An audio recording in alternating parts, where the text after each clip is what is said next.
So, how's everybody doing? We've come to the end of this five-part blog series. And first and foremost, congratulations on the purchase of your new home. I hope that's a feeling that is just like a relief of like a sigh. And I hope that you are happy with the purchase of your new home. But now the question is, you're a homeowner. Now what? What do you do? Well, first and foremost, here's a couple of things to keep in mind. When you purchase your home, the minute that you purchase and you close on it, you pretty much start working on building the equity on that home. So here's an example: your home cost was listed at 250,000. You purchased it for 220, and it appraised for 260. That's a hell of a deal, by the way. If you ever get that deal, do it. But anyways, so you have that $40,000 gap. Right, from like what it's appraised at and what you purchased it at. So that's great. That gap is called equity, because if you decided to sell your home, you can sell your home at 260,000, right? And then you would have that, 30 to 40K in your pocket as money. So that's what we call equity.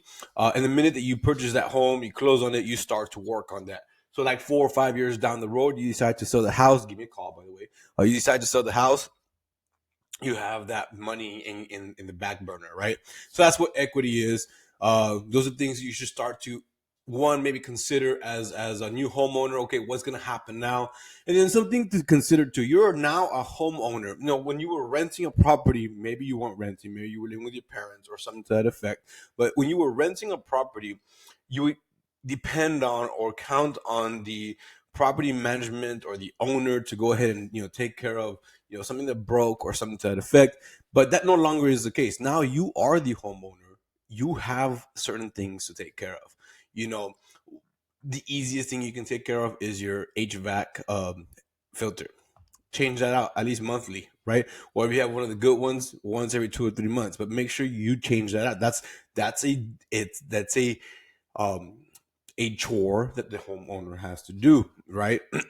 Other chores that you may encounter are, mowing the grass. That's a chore that you have to do, right? You keeping the curbside appeal, excuse me, nice and fresh. Those are things that you want to consider.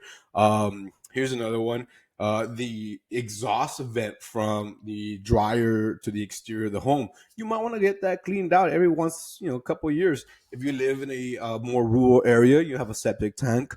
You might want to consider cleaning out your septic tank every 2 to 5 years. Those are the things that as a homeowner you're going to have to maintain and care. And there's a bunch of items, but they're not like super.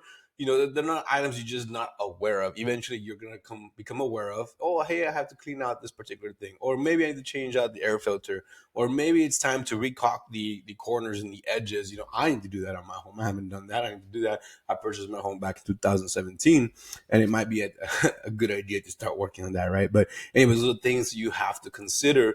When you are a homeowner. Don't forget taxes, right? But anyways, again, if you have any questions about at any given time, feel free to reach out. You guys have my number. My personal number is 956-862-1556. My work number is going to be 956-476-2925. Give me a call, ask me some questions, and maybe I have a tip for you. Maybe I don't. We can just talk, discuss. Maybe you're thinking about selling your home that you purchased 3 or 4 or 5 years ago. Give me a call. You probably have positive equity in that home. Anyways, you have a great day. Bye bye.